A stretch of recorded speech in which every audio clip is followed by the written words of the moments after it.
of the old similes for the practice of meditation is that you're like a hunter, trying to hunt down the causes of suffering in the mind and to shoot them right through. It's a kind of hunting with no bad karmic consequences at all. There's one point where the Buddha is asked if there's any killing that he would ever recommend, and he said, yes, kill anger. And that applies to the other defilements as well. Shoot down your lust and passion. Catch hold of your defilements. Trap them. Whatever greed, anger, and delusion you have. And then this forest of your mind will be a really good place to stay.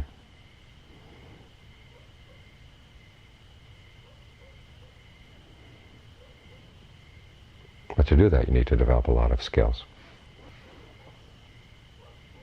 To get the mind to be quiet the way a hunter has to be quiet, to be alert the way a hunter has to be alert. So it can see these things, because the more you practice, and in the beginning it's shooting down really gross, blatant defilements, but then as you move on, they get more and more subtle, which requires more time, more patience, more stillness, more alertness. And the patience there is an important quality. I was once talking to an anthropologist. In recent decades, it's become the fashion among anthropologists that if you go into a society, and if it's a society that has a lot of manual skills, the anthropologist has to learn those manual skills, has to learn how to weave baskets the way the people do, has to learn how to cook the way the people cook, to really get into the culture.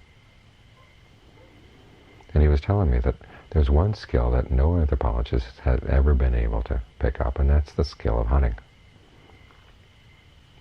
If you go out to a hunting and gathering society, the hunters go out in the morning, they come back with food for the day. The anthropologist goes out, never comes back with anything at all.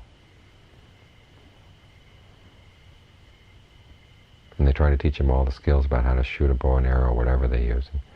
The anthropologist can do that, but the actual catching of something, they've never succeeded. And you have to think about what is about modern society that makes it impossible for them to learn hunting. And a lot of it is our impatience.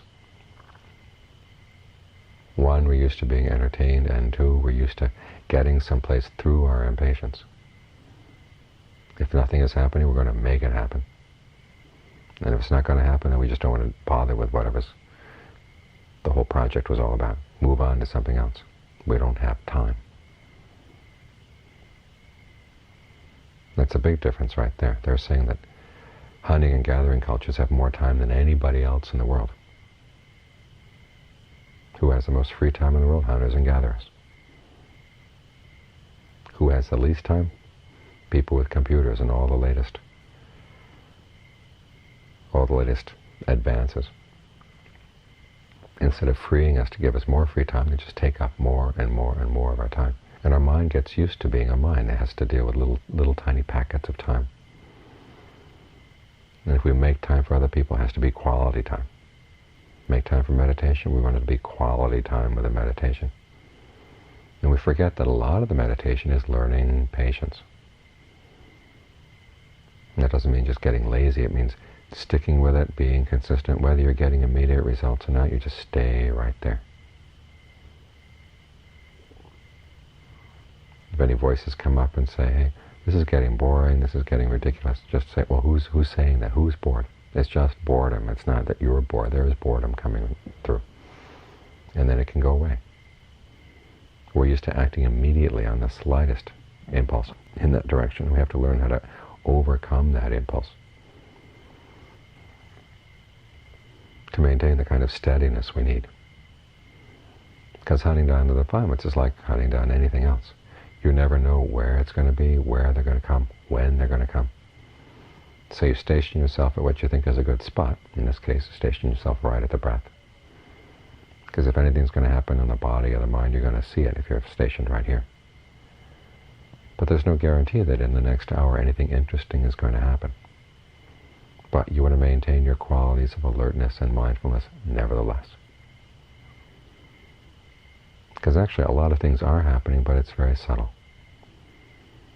And the reason you don't see them is because your mindfulness isn't steady enough, your alertness isn't sharp enough, your concentration isn't established enough. You're not sensitive enough to what's going on. So if you find yourself getting bored with what's going on in meditation, it's a sign that you're not really being sensitive to the present moment.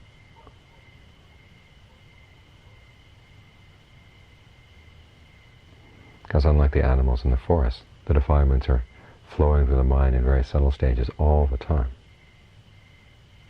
A little bit of greed here, a little bit of anger there. It's like the currents, radio waves in the air. If you've got a good receiver, you can pick up these things that are just flowing through.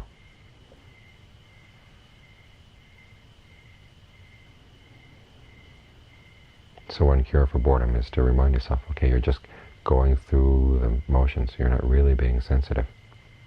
And the other cure for boredom is to remind yourself, well, exactly who's bored here? Just because there's a thought that says boredom or I'm bored doesn't mean that you're bored. Who says that you're the I? It's just a thought that comes through the mind.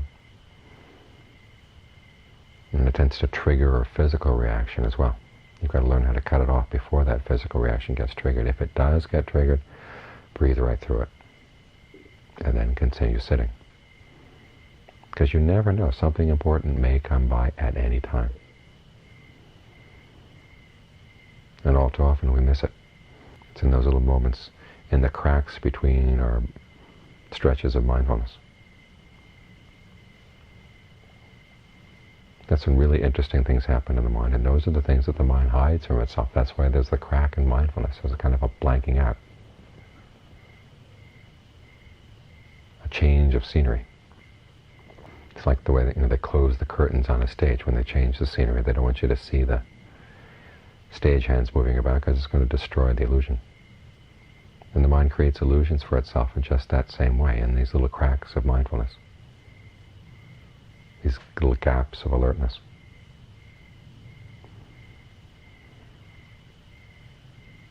And so as John Kamdu once said, you've got to be still like a hunter, which means that very still, but at the same time very alert continuously for the slightest little snap of a twig, or rustling in the leaves.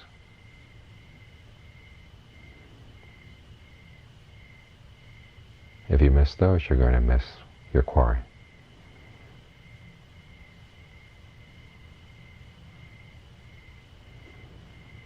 So it's a question of sensitivity and patience working together.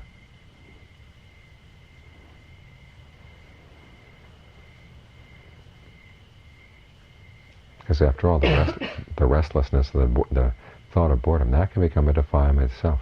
All too often it points at the meditation. This is boring. You say, oh, wait a minute, what was that thought all about? Where did that come from? Well, you weren't paying attention. You were listening to it instead of stepping back and watching it. Try to get the content rather than just looking at it as an event in the mind. So all sorts of interesting things are happening in the mind. It's a question of being sensitive enough to them and having the patience to let things settle down.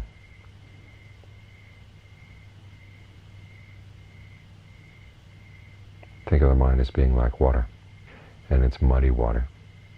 And how are you going to make it clear? You have to let it sit a long time for the mud to settle down. But our tendency is to see if we can stir it to make it clear. Do something.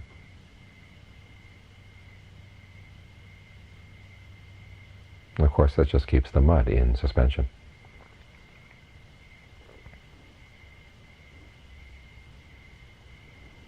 So to be sensitive, you have to be very still, very patient to catch the details, because everything is in the details.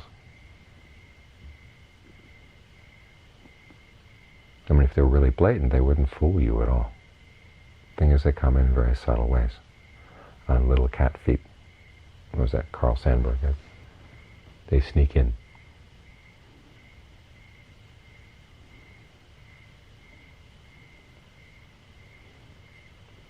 And so you have to be sensitive to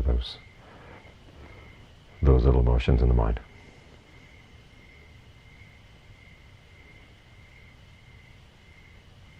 So when you find yourself getting restless, getting bored, remind yourself, okay, you're missing something important.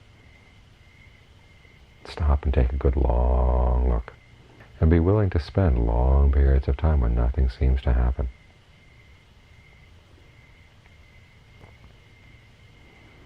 That is one of the luxuries we have here at the monasteries. There's a lot of time. You might say it's the one luxury we all have here. And it's a shame that we tend to throw it away.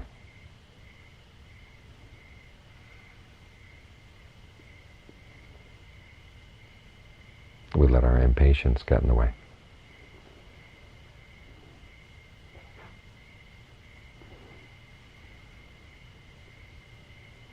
Because steadiness means just that. You stay steady for a long period of time. And it's a quality our minds aren't used to. We're used to being entertained. This happens, that happens.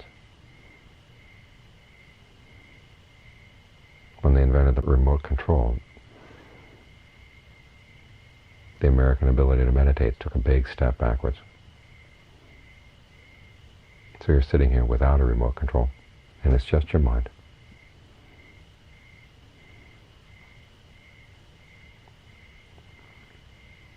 And if nothing else, sitting with it for an hour, you've developed patience, and it's an important quality. Doesn't seem to be much, but it's the basis for everything else. Out of the 10 perfections, it is the perfection. The traditional story is if you're going to develop the perfections, it's going to take a long period of time. So you've got to have the patience to see things through and not give up.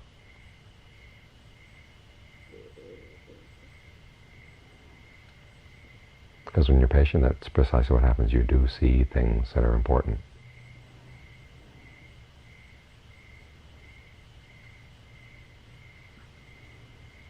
That otherwise you'd miss if you felt that you didn't have the time.